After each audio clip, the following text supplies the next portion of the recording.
Olá, seja muito bem-vindo, muito bem-vinda a mais um Doctor Entrevista. Hoje eu estou recebendo o Marco Antônio Alves Schettino. Falei certo? Sim, Falei, correto. né? O Marcos é de Caratinga, atualmente mora em Diamantina, Marcos, Isso, é isso, né? E está isso. passeando aqui em Caratinga e eu convidei o Marcos para vir aqui falar um pouquinho para vocês.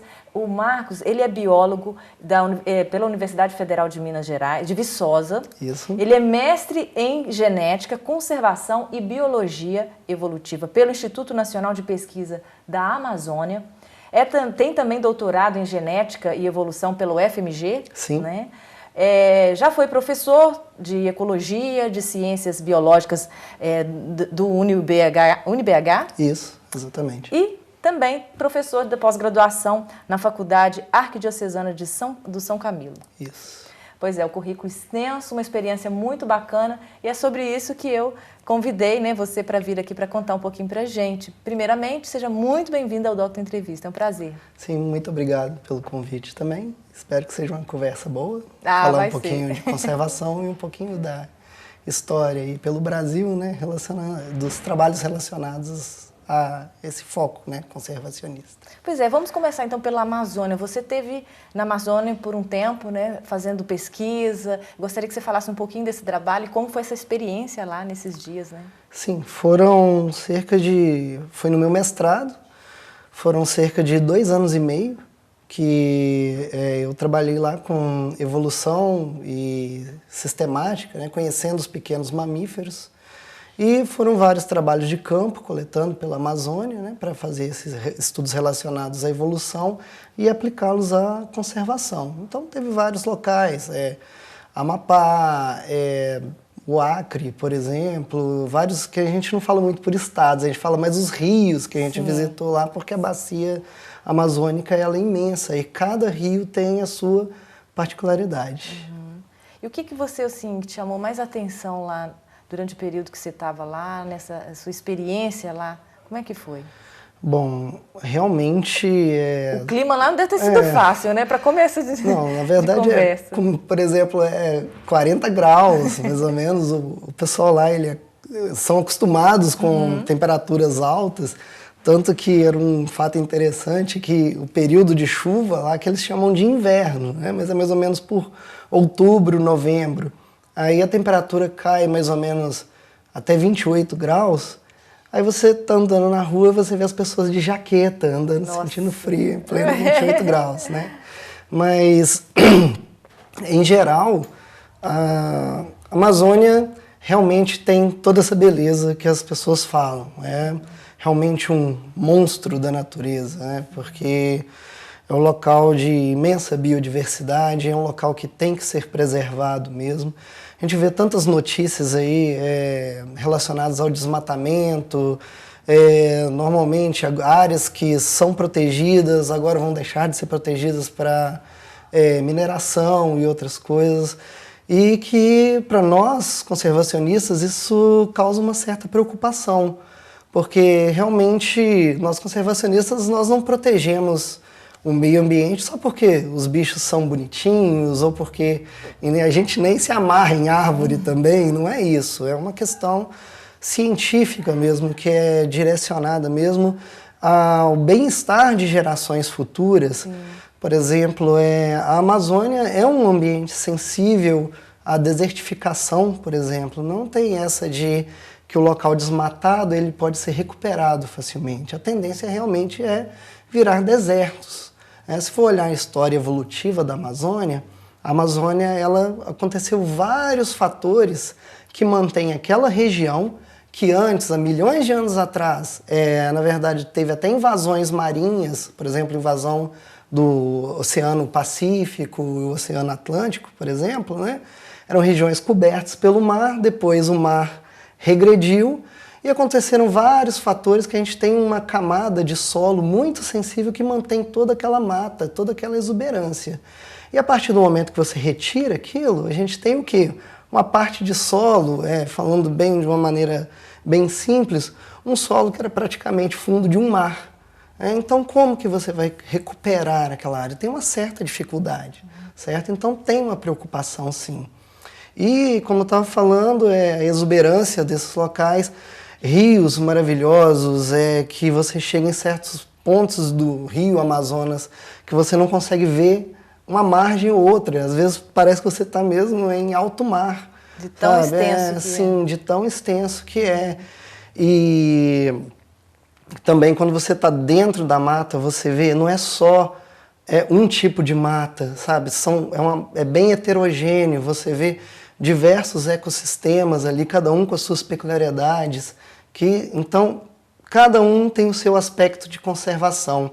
E no ponto de vista econômico, isso é importantíssimo também.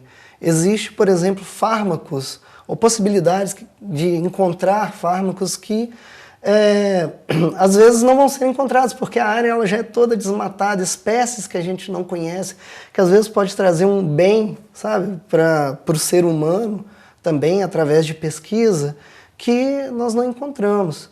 E outro ponto de vista econômico também, a gente está vendo aí a questão das mudanças climáticas, Sim. como que afeta a agricultura. A gente pensa que o desmatamento na Amazônia vai afetar, por exemplo, só a Amazônia.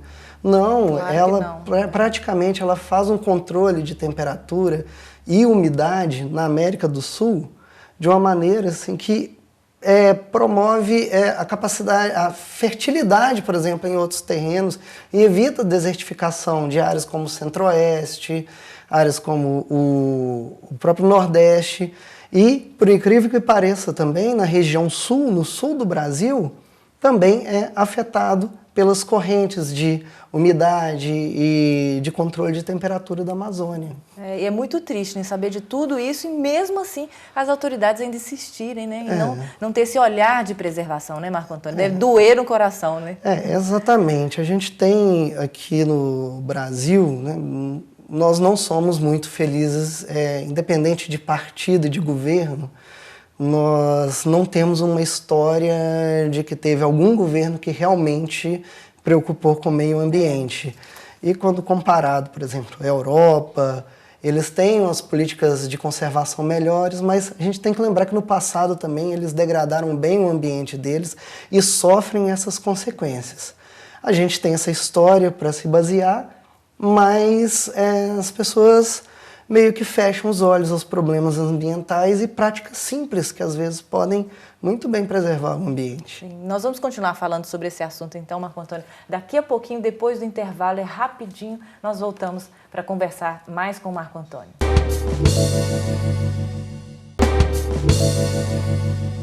Muito bem, estamos de volta com o programa Doctor Entrevista. Hoje eu estou recebendo o Marco Antônio Alves Schettino, que é daqui de Caratinga, mora fora, mas está passando uns dias aqui. Eu convidei o Marco Antônio para conversar com a gente.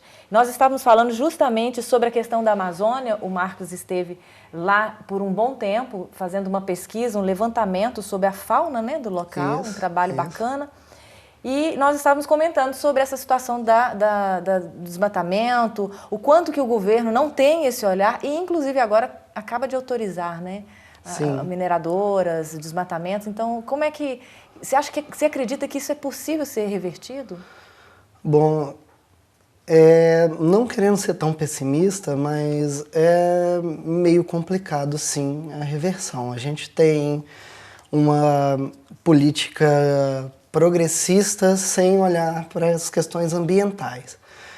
Por exemplo, essa renca, né, que vai ser liberada para mineração e extração de outros recursos naturais, ela é uma coisa que está sendo bastante debatida agora, está tendo uma pressão até internacional, o acompanhamento à mudança, se vai ser do jeito que foi promulgado, né, pelo governo, a utilização dessas terras, a gente ainda não sabe, porque, por exemplo, foi liberado, depois revogaram por causa das questões das terras indígenas, mas ainda assim vai ser liberado para certos pontos os recursos para extração, por exemplo. O Canadá é um forte concorrente a fazer extração mineral, né? Mas ainda está sendo bastante discutido. É interessante que está tendo uma pressão internacional. A gente vê agora, né, até no Rock in Rio, né, está tendo a Gisele Bündchen, que ela é uma ativista, né? ela falou exatamente desses problemas, que depende da nossa pressão mesmo. E precisa mesmo, né? Sim, e como eu falei, é uma política de progresso a qualquer custo. E nós conservacionistas, nós temos que pensar a longo prazo. A curto prazo pode ter algum lucro para o Brasil, sim. Mas a longo prazo a gente já pode assustar. Um preço muito alto, né? Vamos dar um exemplo. No início também, o Centro-Oeste, várias áreas foram desmatadas para pecuária e plantações de monoculturas, de soja. Mas hoje o que a gente vê? Essas terras elas já não produzem mais como antigamente. O deserto está avançando ali. Não é uma coisa apocalíptica nem nada, mas é um fato que acontece. E a tecnologia ela não está acompanhando a maneira de corrigir esse desgaste dos recursos naturais. Nem todo recurso natural é renovável. Então a gente está perdendo bastante disso, né? Não só a questão da renca, né, para os recursos para extração mineral, mas a gente tem Belo Monte, a gente tem aí um futuro complexo Tapajós que, no ponto de vista nosso de conservação, vai acabar com a bacia do rio Tapajós. Vão ser várias usinas hidrelétricas que é uma propaganda que a gente nem sabe se eles vão cumprir mesmo com essa produção de energia ou se vai ser um lucro a curto prazo destinando às construtoras dessas empresas. E uma coisa, a falta de valorização da mão de obra nacional. O dinheiro não fica muito aqui, são empresas de fora. Por exemplo, a China nesse complexo Tapajós, o Canadá nas questões das extrações, a China também, só lembrando a questão da Vale, né, um dos maiores compradores de minério de ferro, compra a preço de banana praticamente, né, o minério daqui e controla o preço do minério de ferro, assim como vai controlar também o preço dos minérios extraídos do Canadá, por exemplo. Estou falando do Canadá porque ele é um forte concorrente, sim, tá certo? Mas assim, no norte do Brasil, entendeu? A gente não tem mesmo uma coisa... Os nossos recursos, o que eu posso falar é que o recurso produzido pelo meio ambiente aqui no Brasil, o lucro não fica no Brasil praticamente, não é destinado para o Brasil. Pré-sal, por exemplo. Pré-sal, agora a maioria são multinacionais que extraem o petróleo daqui e o lucro é muito pequeno e a curto prazo. E o preço a ser pago pelo meio ambiente é muito alto, né? Muito alto. Eu gostaria que você falasse também sobre o seu trabalho na usina Balbino, que teve muitos problemas, né? Ah, sim. É um exemplo de usinas que foram feitas, não foram bem planejadas. A usina de Balbino foi feita na década de 80. Balbino é até o nome da avó do governador, que ele quis homenagear ela, mas foi uma homenagem meio infeliz. Porque ela foi mal planejada, as áreas alagadas, a madeira, as árvores não foram todas retiradas, a madeira apodrecia, ia para as turbinas da usina e estragava. Então, teve que chamar uma empresa de fora para retirar essa madeira, que estava debaixo d'água. E depois percebeu que essas madeiras retiradas eram madeiras de lei e, na verdade, estava dando muito lucro para a empresa que estava retirando. Era uma empresa francesa, Era uma empresa francesa. E, então, uma renegociação, ainda na década de 80, a gente tem aí um fato interessante, que os franceses eles já tinham fotos de satélite de regiões aqui no Brasil e na América do Sul que nós não tínhamos. Então foram cedidos para a gente como uma contraproposta, que até ajudou a entender um pouco da extensão do rio Amazonas, que a gente entendeu onde realmente ele nasce, ou seja, eles tinham essa informação primeiro do que a gente. Olha só. E utilizou como maneira de negociar, sabe? Essa usina hoje, ela é um elefante branco, ela não produz energia nem para a própria vila de operários dela. E o trabalho que eu fiz foi em 2006, nós fizemos um levantamento de pequenos mamíferos lá na região para comparar, depois de 20 anos da área alagada, quais eram os impactos que tinha causado, porque formou várias ilhas e esses animais ficaram isolados. Isso, no ponto de vista de evolução a curto prazo e ponto de vista de conservação, entender as populações dessa ilha é muito importante.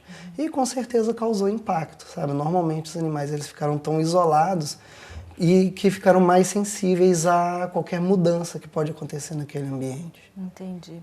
Olha só, nós vamos então para um breve intervalo, rapidinho a gente volta para contar também sobre a conservação do tatu-bola. O Marco Antônio é membro do Plano Nacional, de Ação Nacional de Conservação do Tatu-bola. Então daqui a pouquinho a gente volta para falar mais sobre esse assunto.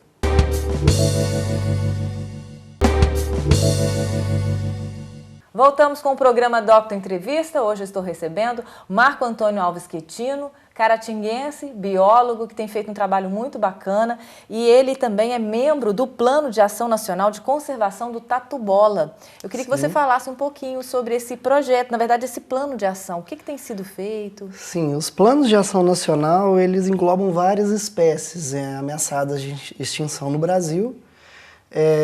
E esse em específico, ele foi uma janela de oportunidade que aconteceu na época da Copa, né? Sim. Foi o mascote, né? Sim, foi o mascote, mas esse mascote, a imagem dele foi bastante explorada, mas a questão relativa à conservação da espécie, ela foi praticamente ignorada. Olha que pena. Certo? E esse plano de ação nacional envolve vários pesquisadores de todo o Brasil, né? E são propostas ações para evitar e retirar determinado nível de ameaça das espécies, nesse caso, o tatu-bola, né? Então, tem várias ações, como, por exemplo, ações de entender melhor a distribuição dele por todo o Brasil, né, que normalmente não é totalmente conhecida. A gente sabe que tem na Caatinga e no Centro-Oeste, mas ainda existem gaps, né, lacunas de pesquisas que a gente não sabe toda a distribuição deles. A gente sabe que é um animal bastante caçado e que a população está sendo reduzida. Então entra em questão de conscientização, né, justamente nas regiões, são até regiões carentes que normalmente tem essa caça, né, tão alta desses indivíduos. Trabalhos dentro de laboratório, por exemplo, que tem a coleta e tem a avaliação da diversidade genética desses animais para ver se essas populações elas estão sendo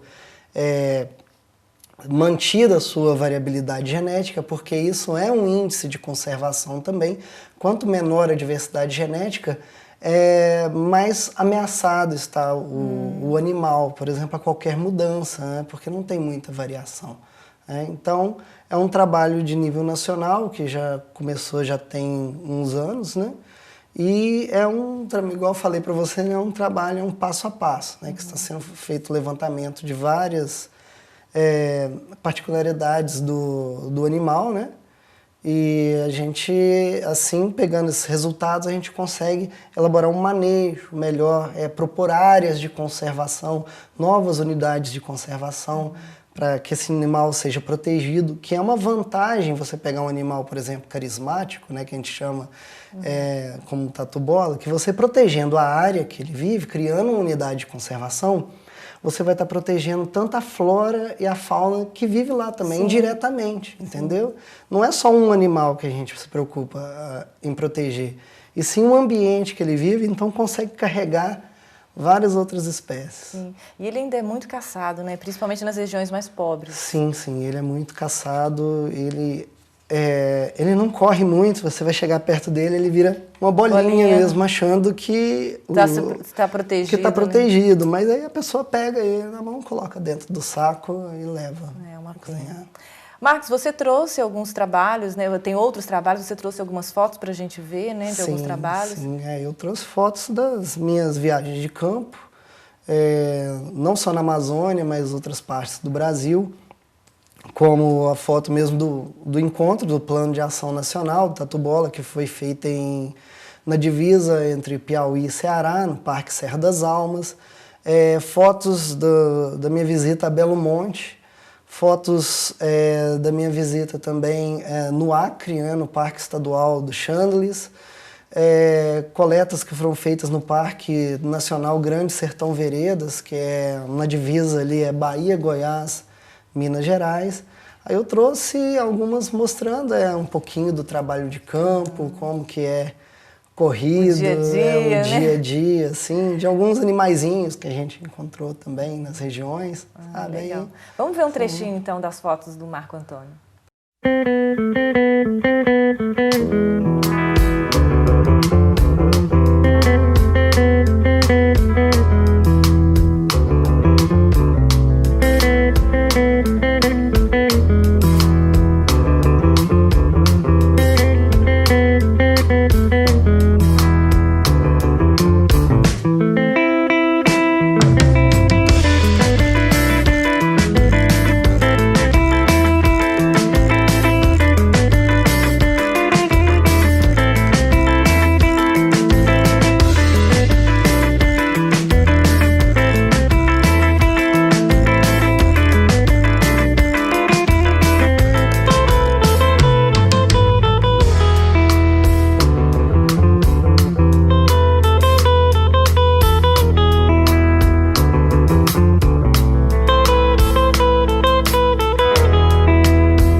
Legal, muito bacana as fotos. Ô Marcos, e os planos para o futuro? Como é que você está pensando? Como é que estão os seus projetos? Bom, eu ainda tenho uns projetos, né, derivados do doutorado, que eu terminei há pouco tempo, relacionado à descoberta de novas espécies, de tatu, por exemplo, né, e ainda assim vai continuar o plano de ação nacional do Tatu Bola. E os planos futuros, agora que terminou o doutorado, é continuar nessa área de conservação, principalmente de pesquisa, né, fornecendo dados que possam ajudar no manejo de espécies ameaçadas, no manejo também para evitar impactos, né, do homem sobre determinadas áreas de conservação. Então é isso, mais ou menos, que eu pretendo destinar e continuar mais ou menos nessa área. Bom, eu vou deixar então agora um tempinho para você deixar um recadinho para as pessoas que estão em casa como biólogo, né? Uma oportunidade aí de estar deixando seu recado. Certo.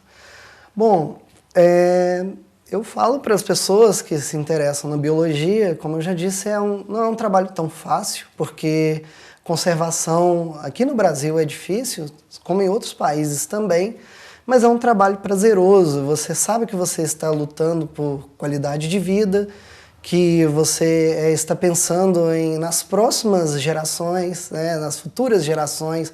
Não só, como eu disse, não é questão de abraçar um bichinho bonitinho ou abraçar uma árvore, são questões mais pragmáticas, são questões relacionadas mesmo qual a herança que você vai deixar para o futuro e qual é o planeta que você quer viver. É isso aí. Marcos, prazer em conhecê-lo, parabéns pelo trabalho, viu? Obrigado. Luta muito bacana. Continue nessa linha, que Deus o abençoe. Tá certo, obrigado. E nós vamos ficando por aqui, a gente se vê então no próximo Doctor Entrevista. Até lá!